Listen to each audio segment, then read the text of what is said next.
moment of opportunity, in this article published and on the 28th of September 2020 by Maliha Lodhi, a former Pakistani ambassador to the US, UK and UN, says that the initiation of an intra-Afghan dialogue earlier this month represents a moment of hope and opportunity for a negotiated end to the long and bloody war in Afghanistan. After a protracted delay, direct talks between Kabul and the Taliban, supposed to begin in March, finally kicked off in Qatar on the 12th of September. They took place following intense pressure from the Americans, intent on pressing ahead with their military withdrawal from Afghanistan in accordance with their 29th of February agreement with the Taliban.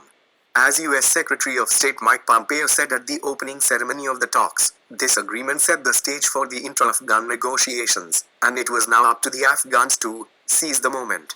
In his address to the UN General Assembly, President Donald Trump cited among his administration's achievements its efforts to bring an end to the war in Afghanistan and reiterated that we are bringing our troops home. Elsewhere, he also announced that American troops in Afghanistan will be down to 4,000 over the next few weeks, possibly ahead of the 3rd of November US presidential election. Driving this effort is Trump's desire to make good on his election pledge that he would disengage America from its longest war. All sides expect the intra-Afghan talks to be long and arduous. While talks continue in Doha, violence has intensified in Afghanistan. This is evidenced by the recent Taliban attacks in Kunduz and elsewhere and airstrikes by Afghan forces on their positions. Both Abdullah, head of the Afghan High Council for National Reconciliation, and Zalmay Khalilzad, US Special Representative, have voiced concern over the rising violence, describing it as unacceptably high. But for fighting to continue is not surprising, as any reduction of violence or a ceasefire is yet to be negotiated. Until that happens, fighting will likely persist as both combatant parties try to consolidate their hold over areas they control or expand them to strengthen their negotiating hand in the talks. So military pressure will persist as an accompaniment to the talks. Although the negotiations are shrouded in secrecy, what is apparent is that the two sides are for now engaged in talks about talks. A contact group of half a dozen negotiators from each side has been meeting daily to work out the rules and an agenda for substantive negotiations and decide on next steps. This is proving to be challenging.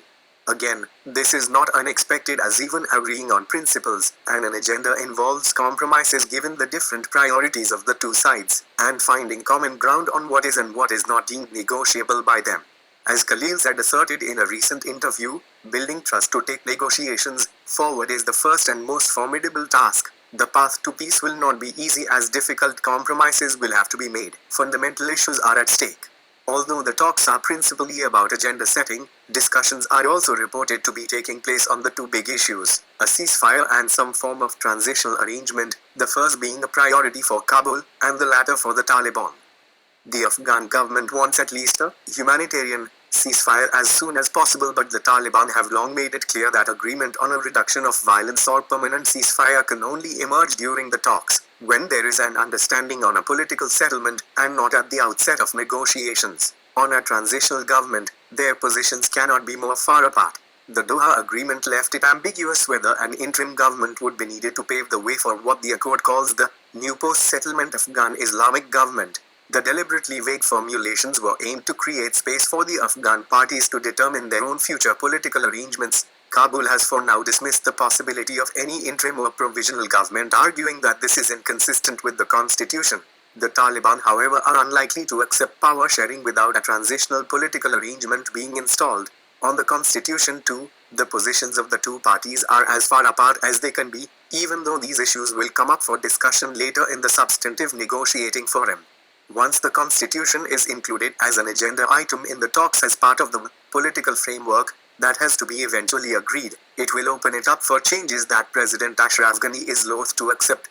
The Taliban's demand for Afghanistan to be declared an emirate or a Sharia state will obviously be resisted by Kabul, which instead insists that the country should remain a republic, as provided by the constitution. Issues relating to the protection of human rights, especially women's rights, will also be contentious. Indeed, obstacles in the talks can be expected down the road on many issues, but these are matters for the future. A more immediate issue might be Washington's commitment under the US-Taliban agreement to undertake a review of sanctions against Taliban members. According to the Doha agreement, the US is committed to begin this process once intra-Afghan talks commenced within a specified period. Washington is also bound under explicit clauses of the Doha Accord to consult other UN Security Council members in order to delist Taliban members from the Council's sanctions list. As these obligations are not linked to or contingent upon a successful outcome of the intra-Afghan talks, President Ghani has strong reservations on this and seems to want to use the sanctions/delisting measures as a bargaining chip to secure a humanitarian ceasefire. But he is unlikely to prevail on the Americans as they seem intent on fulfilling this obligation. Difficult and delicate negotiations lie ahead. The path to peace will not be easy. A political settlement will require tough compromises by both the Afghan government and the Taliban. Hurdles will be encountered. But both parties must know that the Afghan people, having struggled through decades of turmoil, conflict and war, yearn for peace and expect the talks to yield an outcome that ends their country's long night of suffering. Dear friends, if you haven't subscribed to the channel yet, please subscribe now and share with your friends for more interesting stories and articles. Thank you.